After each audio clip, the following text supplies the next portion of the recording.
Bom dia, boa tarde, buenas noites a todos. Pessoal, hoje começamos a nossa aula de número 15, onde vamos começar a falar sobre programação dinâmica. Logo eu vou postar para vocês lá os slides dessa aula, tá? Para quem quiser acompanhar, e é bom para estudar para a prova também, né? Bom, então o que é programação dinâmica? Um problema que esse nome, né, programação dinâmica, pode causar é o fato dele ter essa palavrinha aqui, né, programação. Por quê? Porque programação dinâmica não está relacionada com um programa de computador. Né? Programação dinâmica não é semelhante, não é um tipo, uma maneira diferente de programar, né? Não está relacionado, por exemplo, programação paralela, programação orientada a objetos, certo? Então não façam confusão com isso, certo? Porque programação dinâmica ela é um método de solução baseado em tabela. Então essa palavra programação está relacionada a um método de solução, certo? Baseado em tabela, vocês entendam tabela aqui com uma estrutura para guardar dados, certo? Pode ser não necessariamente uma tabela, pode ser um array, qualquer outro tipo de estrutura para salvar seus dados, né? Programação dinâmica, então, está relacionada a uma metodologia para resolver problemas, né? Assim como divisão e conquista. E um pequeno paralelo sobre essas duas maneiras de resolver problemas aqui. A divisão e conquista quebra o problema em subproblemas menores, né?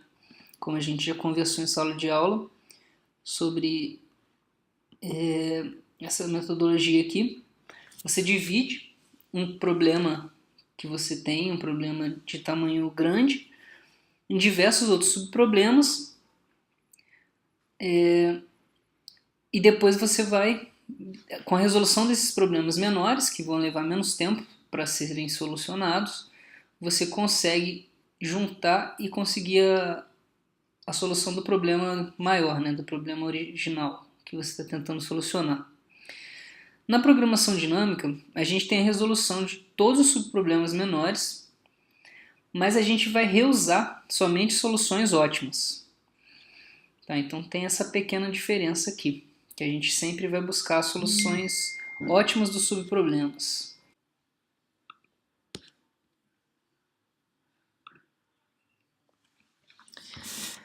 Aqui nós temos uma definição de programação dinâmica, que eu achei interessante.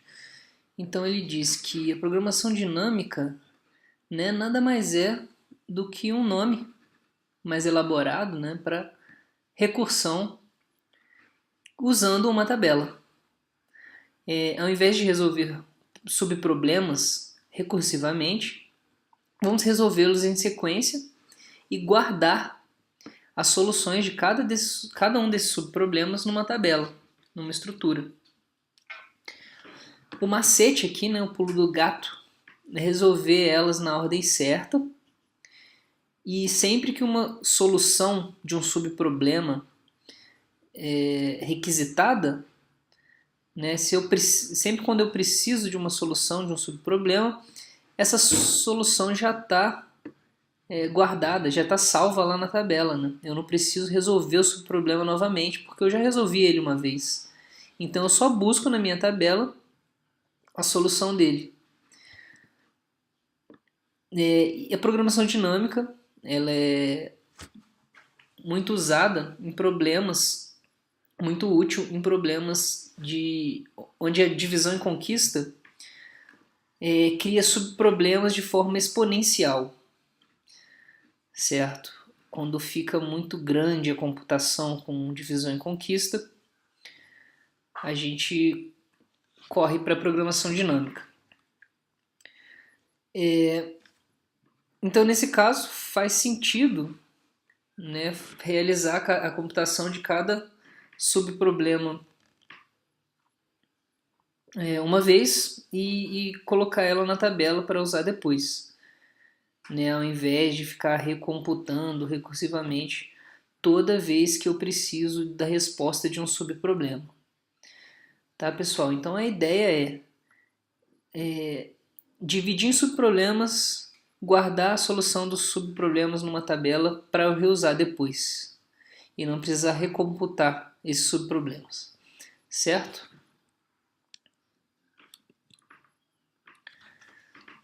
Uma dica: quando eu tenho o somatório dos meus subproblemas, é o somatório do tamanho dos meus subproblemas, uma complexidade O de n, então é provável que o meu algoritmo recursivo tenha complexidade polinomial. Então eu não preciso de nenhuma técnica mais elaborada para resolver esse problema. Eu só preciso, né, da descrição recursiva, já que vai ser um problema polinomial. Basta a minha descrição recursiva da resolução para eu resolvê-lo em tempo útil, em tempo hábil, né? A segunda dica: quando a divisão de um problema de tamanho n resulta em n subproblemas de tamanho n-1 cada um, aí é provável que o algoritmo recursivo tenha complexidade exponencial. Neste caso, a programação dinâmica pode levar a um algoritmo mais eficiente. Ou seja, nem sempre ela vai levar, mas ela tem chances de levar a um algoritmo mais eficiente. A programação dinâmica calcula a solução para todos os subproblemas, partindo dos subproblemas menores para os maiores, armazenando os resultados na tabelinha. Ponto-chave aí. A grande vantagem é que uma vez que um subproblema é resolvido, a resposta é armazenada em uma tabela e nunca mais é recalculado. Ponto crítico: a solução do subproblema, que compõe o problema maior, deve ser ótima também para o problema S. Assim pode-se aproveitá-la completamente. Então isso aqui é importante, né? A solução do subproblema, de um subproblema que é S', né, que compõe o problema maior, deve ser ótima também para o problema maior. Agora vamos a um exemplo. Esse exemplo aqui vai deixar tudo mais claro. Vocês vão pegar a ideia da programação dinâmica. Tá, então o exemplo é um exemplo de multiplicação de matrizes. Tá? Eu tenho aqui a resultante, né, a resposta da multiplicação dessas matrizes aqui, onde MI é uma matriz com I-1 uma linhas e I colunas. Tá?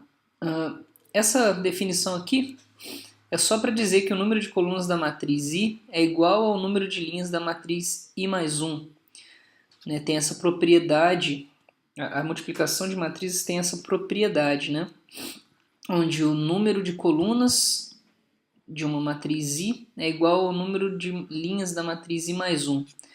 Ou seja, essa M2 aqui, por exemplo, ela tem que ter o mesmo número de colunas, um número de colunas igual ao número de linhas da matriz 3. A matriz 3 tem que ter um número de colunas igual ao número de linhas da matriz 4. Vocês lembram dessa propriedade aí? A ordem da multiplicação pode ter um efeito enorme no número total de operações de adição e multiplicação necessárias para obter n. Então, né, a gente tem, dependendo da ordem que a gente faz essa multiplicação, a gente tem resultados, não resultados diferentes, mas a gente tem uma eficiência diferente para efetuar a multiplicação, correto? Então vamos lá, considere o produto de uma matriz de dimensão L1 vezes C1, linha coluna, tá? Por outra matriz de dimensão L2 vezes C2, cujo algoritmo requer O de L1 vezes C1 vezes C2 operações. Então a complexidade do nosso algoritmo vai ser medida dessa forma, tá? Lembre-se do algoritmo de multiplicação de matrizes, onde a gente tem 3 loops alinhados, né? Lembrando que a coluna, o número de colunas de uma matriz, da matriz anterior, tem que ser igual ao número de linhas da próxima matriz. Aqui vai ficar mais fácil de ver. Ó. Vamos considerar esse produto. Minha M1, né, tem 10 linhas, 20 colunas. Minha M2, 20 linhas, 50 colunas. M3, 50 linhas, 1 coluna. M4, 1 linha, 100 colunas. Tá? Então vejam que essa multiplicação ela é possível, né? O número de colunas aqui é igual ao número de linhas daqui. O número de colunas daqui é igual ao número de linhas daqui, sucessivamente, tá? Então vamos ver. Considere duas formas possíveis de multiplicar as matrizes. Lembrando que eu vou contar minhas operações de acordo com essa forma, tá? Então vamos lá. Se eu fizer essa multiplicação dessa forma, né, organizando meus parênteses dessa forma, vamos contar quantas operações eu vou ter. Primeiramente eu vou fazer M3 vezes M4. M3 tem 50 linhas, 1 coluna. M4 tem 1 linha, 100 colunas. Jogando aqui nessa fórmula, eu vou ter essa multiplicação, né? 50 vezes 1, linha de M3, coluna de M3, vezes colunas de M4, que é 100. Então, para fazer essa multiplicaçãozinha aqui, eu vou gastar 5.000 operações. Né? Então, com a resultante dessa, eu posso fazer a multiplicação com M2, né? Linha de baixo aqui. Então, M2 com MA, que é a resultante que eu tive daqui de cima, eu vou ter a seguinte conta para saber minhas operações. Né? 20 vezes 50 vezes 100, 100.000 operações. Beleza? Então, com a resultante daqui, eu multiplico com M1, fazendo o mesmo processo, eu vou obter 20.000 operações para fazer a última multiplicação e ter o meu resultado M. Então, contando aqui, ó, 5.000 operações, mais 100.000 operações aqui, mais 20.000 operações aqui, eu tenho um total de 125.000 operações se eu organizar os meus parênteses dessa forma para obter o resultado da minha multiplicação. Agora vejam este exemplo aqui. Nesse exemplo da direita, né, eu organizei meus parênteses dessa forma. Vou fazer primeiro M2 vezes M3, depois vou multiplicar com M1 e por fim multiplicar com M4. Dessa forma, eu vou obter 1.000 operações para realizar esse produto. Aqui, com a resultante do produto M2 vezes M3, eu multiplico por M1. Com apenas 200 operações, eu tenho esse resultado. E por fim, eu preciso de 1.000 operações para saber qual o resultado da minha resultante, das operações acima, com M4. Para isso, eu vou precisar apenas de 1.000 operações. Então, olha só, a gente teve o mesmo resultado M aqui, usando apenas 2.200 operações da nossa máquina. Né? Então, olha só a diferença apenas do modo que você organiza, né, a ordem de multiplicação, você tem um ganho muito grande em operações desse lado direito aqui. 125.000 para 2.200, né? Bastante coisa. Então, tentar todas as ordens possíveis para minimizar o número de operações é de ordem exponencial em n, onde f de n maior ou igual a 2 elevado a n menos 2. Então, a gente tem aqui o problema de tentar todas as possibilidades possíveis na colocação de parênteses. Tá, pessoal? É um problema exponencial. Vamos analisar no quadro as diversas possibilidades na colocação de parênteses ao multiplicar 4 matrizes, por exemplo.